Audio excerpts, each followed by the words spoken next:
Hello everyone, this is RC0538, and I'm here bringing you a Swedish Armored deck. So, let's dive right in. It's a very unique deck. Like, basically, both of the Armored decks that I've reviewed, they haven't necessarily been good starter decks, but these are just fun decks to play around with for a bit. But the tanks aren't very all-round. There are only a few that can kind of do all-round, so I'll get to that once we get to the tanks. But, until then, let's just go ahead and dive right in. First, we have our logistics. Now, don't be fooled by what looks like an autocannon. It's really a machine gun. No, really, it's really a machine gun. I don't believe so. I think they just imported the model from the SDRF 9040 over. I think that's kind of what they did there, but yeah, so it's really only armed with a machine gun. So just keep that in mind. Don't be going around like it's an offensive unit. Of course, I kind of like it that way because then it's not giving away its position when it fires, at least not until the enemy gets really close. Then we have our forward operating base, standard, forward operating base. We have a Scania with 1,100 liters of supply. Interesting camo on it, by the way. And then we also have an HKP-4A, which is just a converted frog into a logistics helicopter, a frog that's being used in a logistics role. Now, infantry, probably not the first thing that would come to mind when it's an armored deck, but important nonetheless, because you need something to help support your tanks. And so for that, we have the Panzerskeet just the base Panzerskeet coming in the SDRF 9040. Now, I chose just the base Panzerskeet in this case because they give you the Carl Gustaf M2. It has a better accuracy than the AT4 that the others have. The 90s version have, I should say. But, anyways, the SDRF, the Panzerskeet are just fairly standard infantry. Let's say they're like Jaeger, but they have a battle rifle and they have a machine gun, they have the Carl Gustaf, so all-around good unit. SCRF is an excellent IFV with 1925 meter range on the gun, 60% accuracy, 4 armor penetration, and 4 frontal armor. So this is a very potent infantry fighting vehicle. We can go debate which is the better IFV. I really like the SDRF 9040 though because of that 4 armor penetration and because of that very high accuracy and range. So I really like this unit. I know not everyone necessarily agrees with me, but I think of it like a discount Martyr 2, honestly. Next we have the Panzerskeet 90 coming in PPV 32A. So this is just... at first I thought this was an M113, and I'm not quite sure if this is just a modified M113, or if this is a homegrown, unit that Sweden made by itself. I'm not entirely certain. I'm not an expert on Swedish armored personnel carriers. However, it's interesting in that it comes with an autocannon. The autocannon's not that great, but it's still an autocannon. You can still suppress enemies with it. The problem is that the autonomy is only 300, and the SCRF, it's not that great at only 480, but it's still a bit farther. Next we have the RBS-56 for engaging enemy forces at a extended range. The problem is that the RBS-56 doesn't do that very well. It can only engage at the maximum range of a tank. So basically, if the enemy tank sees you, which for me I found it often doesn't. I mean, if the player the player will definitely spot the ATGM, but it's iffy if the tank will spot the ATGM team. If it spots the ATGM team is pretty much toast. Unless the missile hits, totally panics and stuns the tank. These guys, really risky job with the RBS-56. They do have 26 armor penetration, which is great on an ATGM. Also, 50% accuracy. Once again, great on an ATGM. The problem is that it's just that range, and that's a severe limiting factor of this unit. And then I'm going to make a quick switch here. Here we have the PBV 32A, once again, with Stormpionjäre. Now, the Stormpionjäre are just standard engineers with flamethrowers and SMGs. That's what makes them very effective in forest and urban environments, is that they do have a submachine gun as well, so they're great anti-infantry. yeah, when it comes to anti-vehicle, the best they can hope to do is stun the vehicle, panic it, you know, do maybe a point or two of damage. So, and then bringing the SCRF gives it a bit of anti-vehicle capability. Not that taking it in this doesn't, but the SCRF is just so much better when it comes down to that role. Now, support section. Oh, I think I'm forgetting something. I'm forgetting the RBS-90. RBS-90 are very good man pads. You get the choice here between the RBS-90, the RBS-70, the RBS-90 being an improved version of the RBS-70.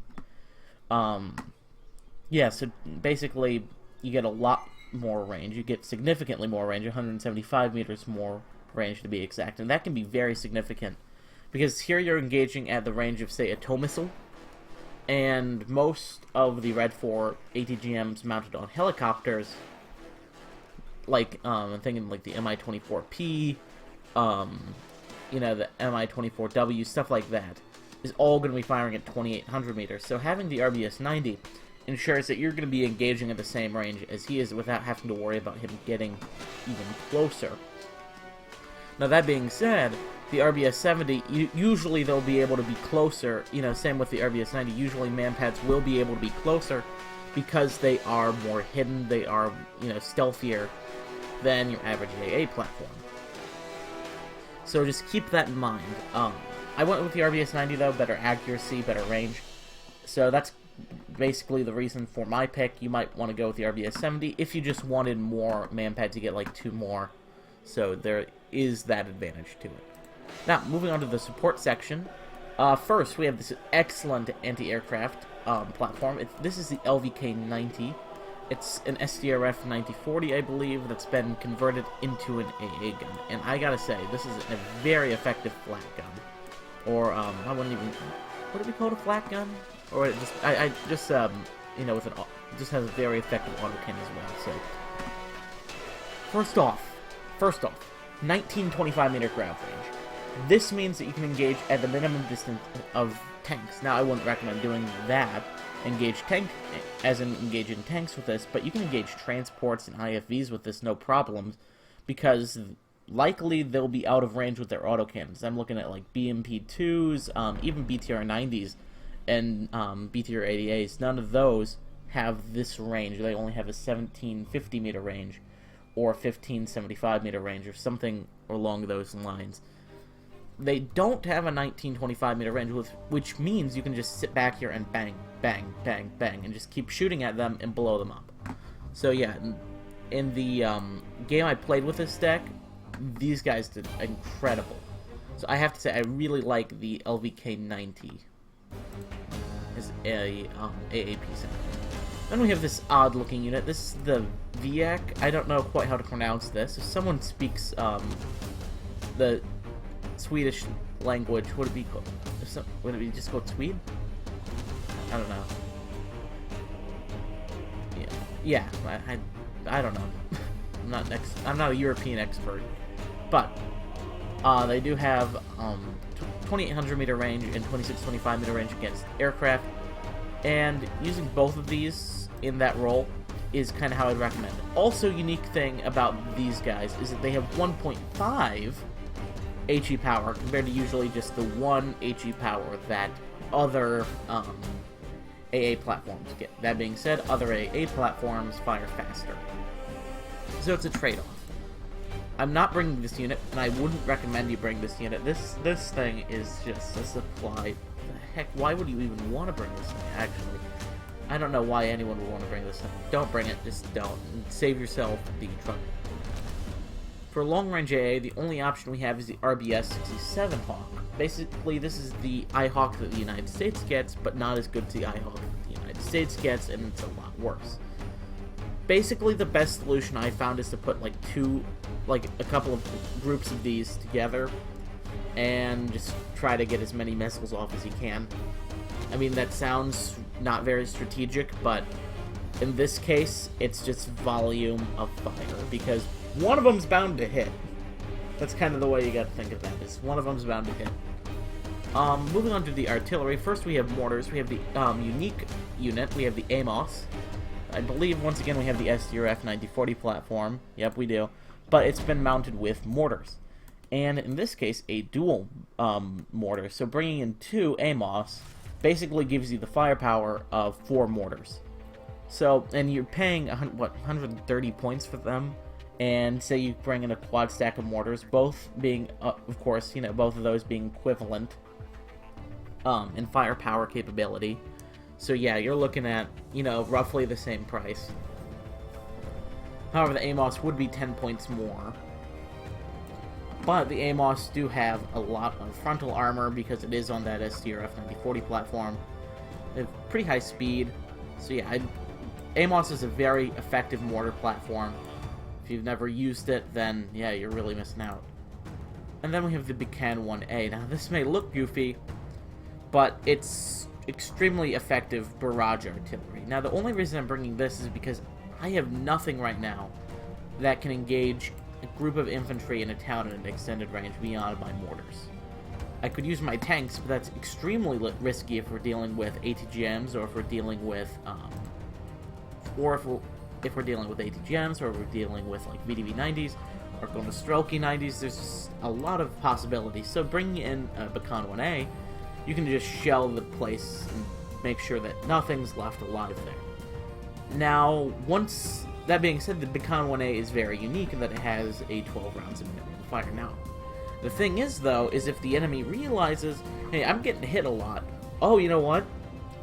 I'm only seeing one little bit of fire, you know, going up in the enemy base. That means he has Buchan. I'm going to prioritize that target. That thing has got to go. And that's usually how enemies will deal with your artillery. So yeah, there is that to it. So on one hand, it's a very effective piece of artillery. It is a supply hog because it has, you know, it fires so quickly and has a lot of, doesn't carry a lot of rounds, but it's also priority target. So that's kind of what balances it out. Anyways, moving on to the tank section. First off, we don't have the SDRV 102s, thankfully, but at least in this deck. First off, we have 2 cards of SDRV 121s. This is basically a modified Leopard 2A4. So yeah, it's just a modified Leopard 2A4, has the max range for a tank, which is good, 23 AP power, which is good, and it has good accuracy and stabilizer. The issue with it is that it doesn't have 20 points of frontal armor, or, you know, that much frontal armor. That's at least for a 160 point tank. This, I believe, has the armor of a Leopard 2A4. I believe it does. It's just, which makes it, well, just makes it hard for it to go toe-to-toe with enemy super heavies. So keep that in mind and you should be fine, but has good autonomy and it's very quick. So I like the SDRV 121, and I also like the fact that I can take 8 of them, which is an awesome capability to have in this situation. Next we venture into the weird tank category, and I would hesitate to call this a tank. This seems to me more like an assault gun.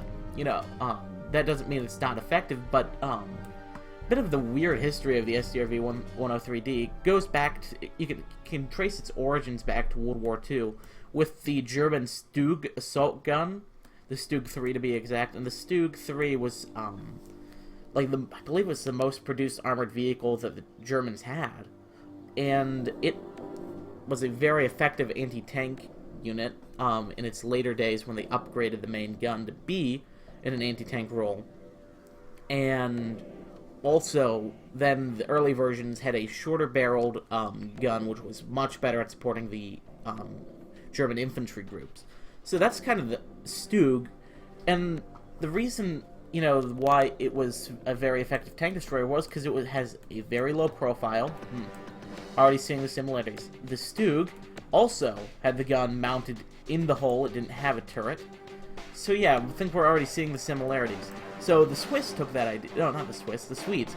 I don't know why I want to say the Swiss. No, so the Swedes took that idea. They took the idea of the Stug, and they're like, you know what? What we need is a tank. And keep in mind, this isn't the Cold War. And so in the Cold War, the biggest threat that was facing NATO was, or at least what they viewed, they knew that the Russians were going to bring in hordes of enemy tanks. So the Swedes were like, well, we need something that can deal with a lot of Russian tanks. You know what? We don't even need, like, an actual tank. You know, we don't need a main battle tank. You know, basically all our allies have those. We need something that can delay until they get there. And so they developed and defend a position until they get there as well. So the SCRV 103 series was born. And so the thing about this series of tanks is that it has a very small size. As in, it just has a small size. So it's a very difficult target for the enemy to hit. And that was part of the theory behind it. Its gun isn't good, but it's not terrible either. What really makes up for the SCRV series is that it has a 15 rounds a minute rate of fire. That being said, it has no stabilizer because this wasn't designed to go on the attack. This was designed purely as a defensive tank. Now, that doesn't mean you can't use it aggressively. It just means you have to click the attack move button, in which case it'll stop and fire. But that is the big disadvantage with it, is that it will have to turn the entire tank in order to hit the target. Cool thing are these grates and skids here.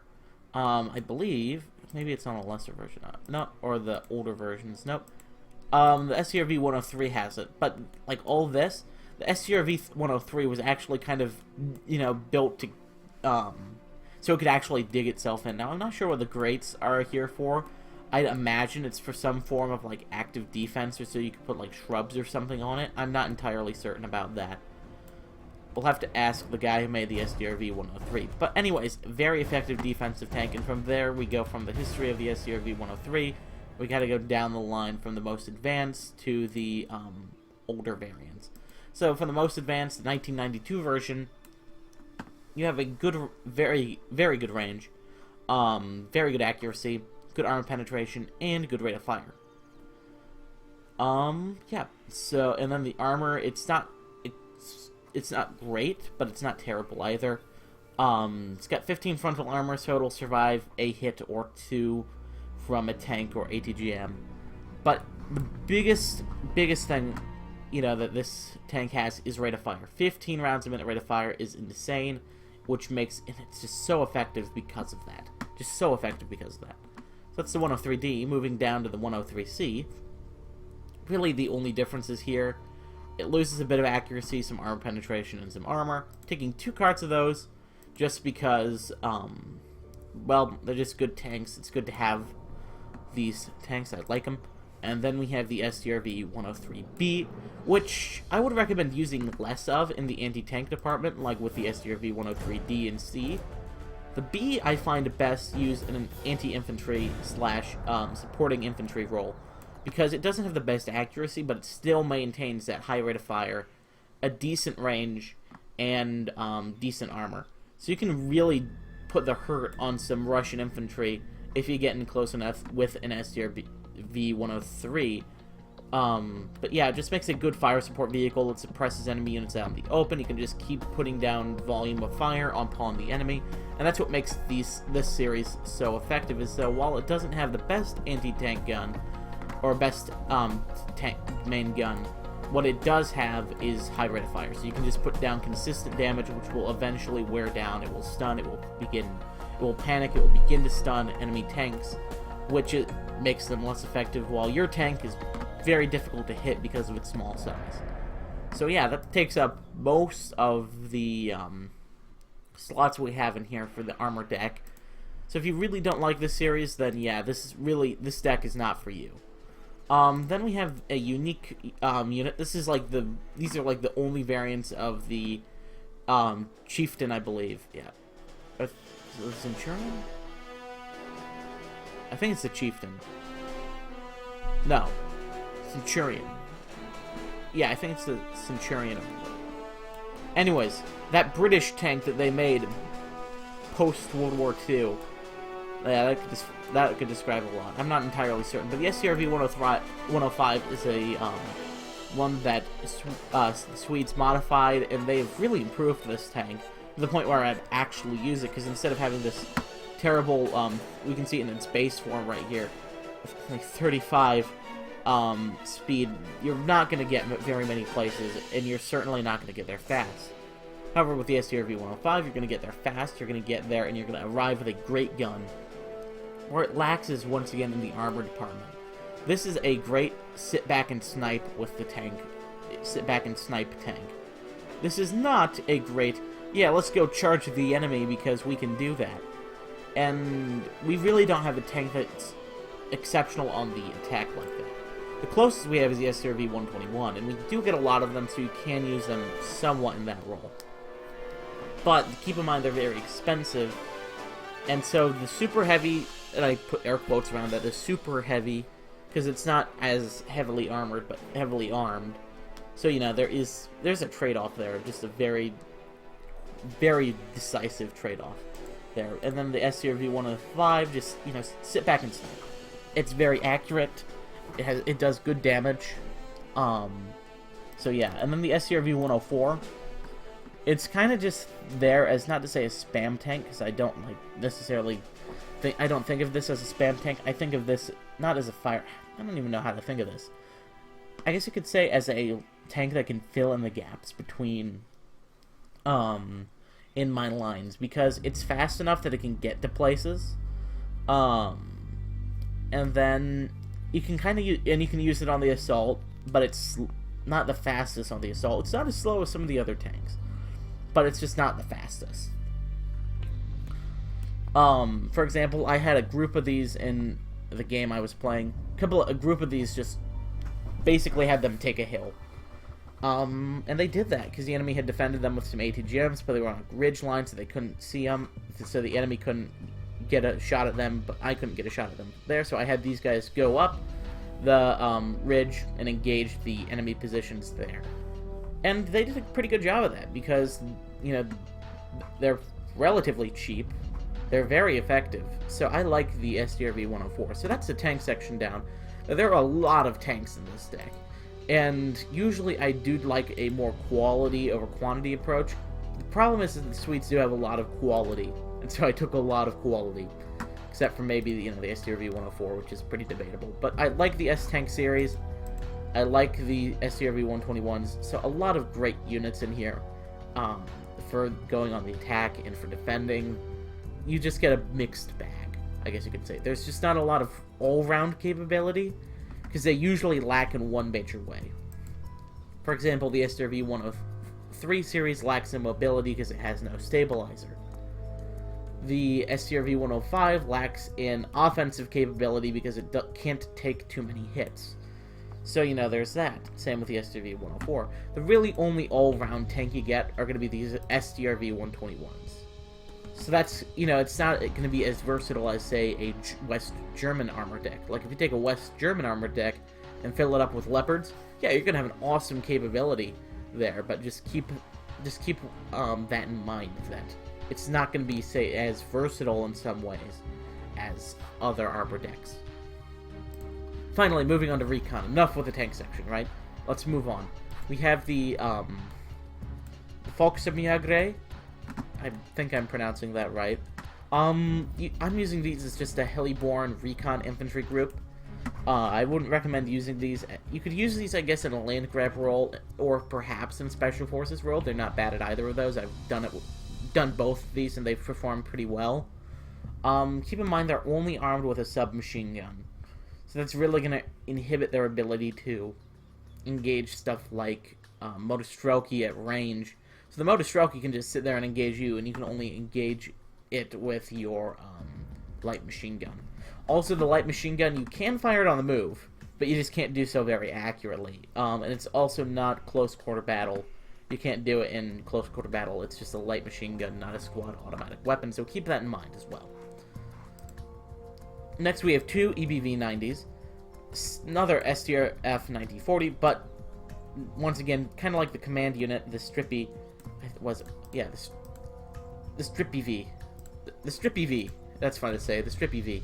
So it's kind of like the Strippy V, but it's just doesn't have the autocannon. It only has that machine gun. So keep that in mind. I kind of like that personally, because it means that it most likely won't be able to reveal its position to the enemy because it shot and you forgot to turn its weapon off.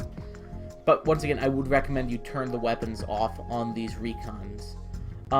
If you're going to use these guys in a stealthy recon role, make sure to turn the weapons off. Because, and I know there's a lot of people who might wonder, why would you turn the weapons off? Well, turning the weapons off, or basically giving them a stand-down order, just ensures that they'll spot for other units. there's not really a reason why you'd have to, but if an infantry unit or lightly armored vehicle gets within an 875 meter range, these guys are going to go just rat-a-tat-tat, and the enemy's going to be like, oh, there's something there. Better use everything I have on it, because that could be recon. And, you know, I think they'd be right, too, because, yeah, I mean, they're very effective units, and they can do a lot of damage in their spotting capabilities. Which is the real value of recon, is just the spotting abilities that you have with it.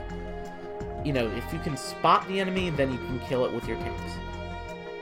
Which is why you gotta keep these guys alive. Same with the EBV-90s. You know, you just keep these alive. They have exceptional optics, and they're pretty well armored, so they're not... And they're also pretty, you know, they have 4 frontal armor, 3 side armor. You know, they're not easy to kill with artillery. But, you know, the enemy gets close with a tank, just make sure to retreat these guys. Retreat these guys before the going gets tough, I guess you could say. Treat them while you can. So I'm taking 2 cards of them. They've got exceptional optics. I don't see any reason why I'd want the EBV 3022. 3022, just... It's kind of... I mean, on one hand, you could say it's an autocannon platform. And because of that, you should take it. But I disagree with you. Because this just isn't a very good autocannon platform to begin with. Like, if it was like the Wildcat that Denmark has, I could see it. But the EBV 3022, I can't see this unit. Not to mention, it doesn't have the best autonomy. I mean, well, then again, you know, the EBV 90 only has a bit better autonomy, but it's only got good optics. It really doesn't add all that much. It just doesn't add all that much, is, I guess, the real gripe. And then, finally, someone decided to take the miniguns off the Kiowa. And this is, of course, this is just a, the Swedish version of the Kiowa. And thankfully they took those miniguns off it, because it just made the, recon helicopter more expensive. There was really no reason to have those miniguns on there unless you're using it in a support role, and even then I wouldn't recommend using this, a 55-point helicopter in a support role. So, I mean, I like that because this just gives you a pure recon helicopter, and that's nice. And so you can use these to, like, say, lead ahead of your advance, because your tanks, and keep in mind, basically your tanks, all your transports, except for these, the Volksmjagre, these guys are the only guys who are heli-borne. Your infantry, the infantry is all coming in tracked, and neither can you take it in any other platform. Tanks, of course, all tracked, because they're tanks. Recon, both of these are tracked. This is flying. So you can get to a position and recon it pretty quickly using these HK P6As. So you can just send one of these out, say, in front of your column, and you will spot the enemy tanks before they arrive to their positions, and you can know what they've got. You can be like, okay, they've got, what do they have? Oh, they've got a T-64, they've got some T-72s. Okay, that'll be, you know, we'll set up our position here, because that'll let my tanks take most advantage of their range. So yeah, I mean, there's stuff like that. You just have to, you can anticipate the enemy and recon them before everything that they have arrives. Also lets you know if the enemy has wheeled transports, and if so, then you might want to go ahead and, you know, bring your infantry up to the front, you know, make sure to lead with them, and use the tanks as support against the enemy infantry instead of using the infantry to support the tanks against tanks. So yeah, there's a lot of stuff there. Vehicles. First we have the IKV-105. This has a 105mm main gun, has a kinetic gun, and also has very good accuracy. This is a great anti-vehicle role to use in a forest. And that's exactly how I'd recommend using it. You can't really use it any other way. This is how I'd recommend using them. They've got good armor and stuff all around. They're still, for at least a vehicle. Their speed isn't bad. So, I mean, these are keepers. They're also amphibious, but they're pretty slow amphibious, so they won't be able to do, like, a lightning strike across a river. Like, across a river or something. So keep that in mind. We have the IKV-91, then, which is very similar, but it's quite inferior to the IKV-105. But I'm taking multiple of them because they're cheap, and I can use these just to support infantry, you know, and provide cover along my line.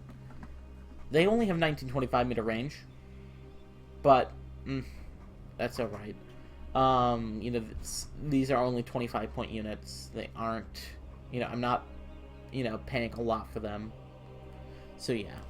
That being said, 1925 meter range, only 45% accuracy, pretty poor stabilizer, but it's not exactly a tank, is it?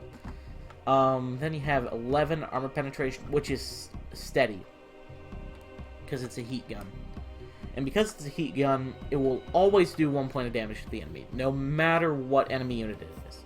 You could do 1 point of damage to a T-72BU, and you could do 1 point of damage to a T-80UM. No matter what the unit is, the IKV-191 will always do 1 point of damage. If it penetrates, it will do more, of course, but it will always do 1 point of damage. But its damage won't increase as you get closer to the targets. So, you know, at 1925 meters, you're doing 1 damage. At 1750 meter range, you're doing the same. You're doing 1 damage to a T-72BU. So, there is that to it. Just keep that in mind. Helicopters only need 1 helicopter in this deck. And that's really because we only get access to 1 helicopter. And that's the ITO.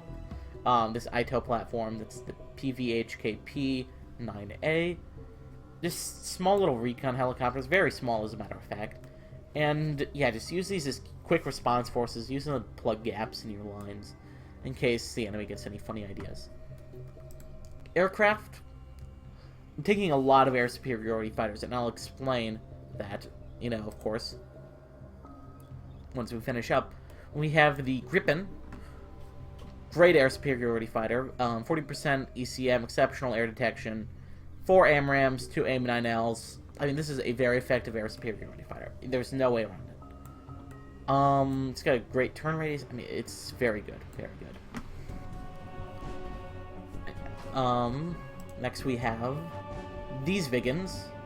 Now, this is the fighter aircraft version of the Viggen. There's another Viggen that I have in this deck that I'll show actually next in line.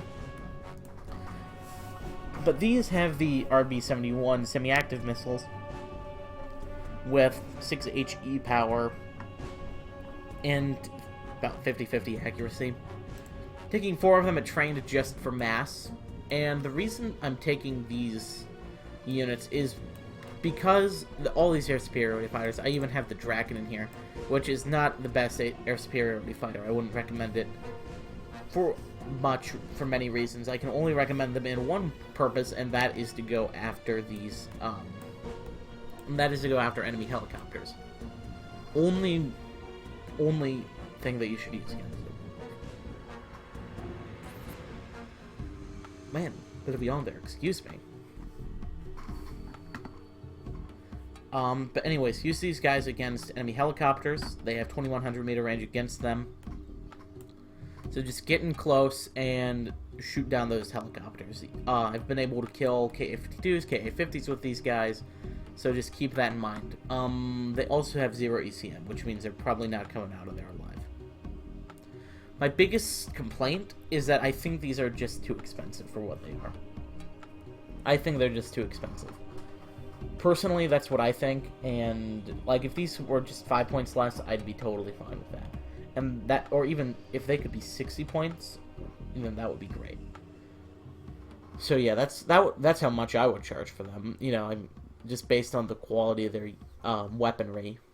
But you know, the reason why just use these guys in a purely anti-helicopter role. If they were cheaper, they would be even better to use against like enemy helicopters and stuff. So yeah, there is that. And then we have these Viggens. Now these Viggens, the AJS-37, carry the Mjolnir. Now the Mjolnir is a cluster bomb with 10 top armor penetration. All cluster munitions penetrate the top armor of a tank. So for example, this is 3 top armor. All these STRV-103s have 2 frontal armor. And these all have 2 frontal armor. Or 2 top armor.